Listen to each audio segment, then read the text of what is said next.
வணக்கம் நண்பர்களே. இன்றைய கதை நட்புக்கும் காதலுக்கும் நடுவில் ஒரு மனசு. ஒரு சின்ன ஊர். அந்த ஊரில் ஒரு பையன் ஒரு பொண்ணு. காதலும் இல்லை, குடும்பமும் இல்லை. ஒரு வாழ்க்கையை தாங்கி நிறுத்தும் ஒரு அழகான நட்பின் கதை. அரவிந்த் கொஞ்சம் காமெடி, எப்போதும் சிரிப்புடன் இருக்கும் பையன். மித்ரா புத்திசாலி, தெளிவான பேச்சு, உறுதியான மனசு. இருவரும் பள்ளிக்கூட நாட்கள் இருந்து நெருங்கிய நண்பர்கள். ஒரே பெஞ்சு, ஒரே நோட்ஸு, ஒரே டிஃபன். ஆசிரியர் அடித்தாலும் இருவரும் ஒன்றாக தான் இருப்பாங்க. கல்லூரி வந்தும் அந்த நட்பு இன்னும் உறுதியானது. அரவிந்துக்கு பிரச்சனை வந்தால் முதல் கால் மித்ராவுக்கு தான். மித்ரா அழுதா முதல் மெசேஜ் அரவிந்துக்கு தான்.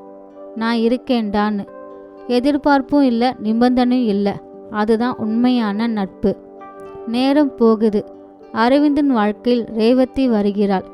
அமைதியானவள், எளிமையானவள், குடும்ப பண்பான பொண்ணு. மித்ராவின் வாழ்க்கையில் கார்த்திக் வருகிறான். ஸ்டைலானவன், துணிச்சலானவன், நவீன சிந்தனை கொண்டவன். காதல் இருக்கு, ஆனால் நட்பு இன்னும் தொடர்கிறது.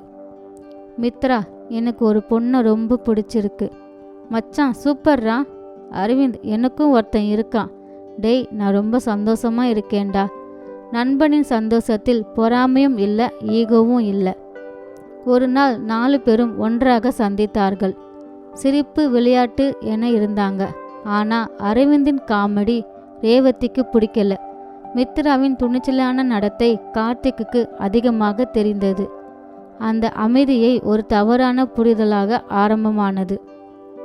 டேய், உன்னுடைய காதல் ரொம்ப ஓவரா இருக்கு, அரவிந்த் சொல்லிட்டான்.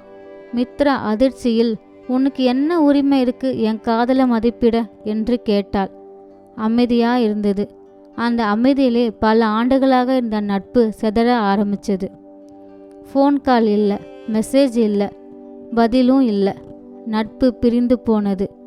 காதல் இருக்கு, ஆனால் மன அமைதி இல்லை. மருத்துவமனை வழித்தளத்தில் ஒரு முதியவர் சொன்ன வார்த்தை. இருந்ததை மதிக்காத மனசு பிறகு அழுது என்ன பயன்? அரவிந்தின் கண்களில் கண்ணீர். மித்ரா, வீட்டில் அம்மா சொல்கிறாங்க, உன் குழந்தை பருவ சிரிப்புக்கு காரணமாக இருந்தது உன் நண்பன்னு நீ மறந்துட்ட. மித்ரா கையில் பார்க்குறா. ஃபோன், பழைய சேட், பழைய வாட்ஸ்அப். மனம் கனத்து போனது.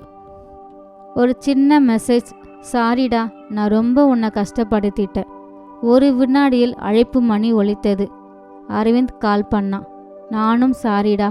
அழுகை, சிரிப்பு, பழைய நினைவுகள் என நட்பு மீண்டும் தொடங்கியது. நட்பு உறுதியான பிறகு அரவிந்தும் ரேவதியும் தெளிவாக பேசிக்கொண்டார்கள். மித்ராவும் கார்த்திக்கும் எல்லைகளை புரிந்து கொண்டார்கள். புரிதல், நம்பிக்கை, காதல் உறவுகள் ஆரோக்கியமாக நிலை பெற்றன. டீ கடை. 4 பேரும் ஒன்றாக. அரவிந்த் சொல்கிறான், காதல் வரலாம் போகலாம், ஆனால் உண்மையான நண்பன் வாழ்க்கை முழுக்க இருப்பான். மித்ரா சிரிப்புடன், நட்பை மதிக்க தெரிந்தால் வாழ்க்கை முழுக்க சமநிலையாய் இருக்கும்.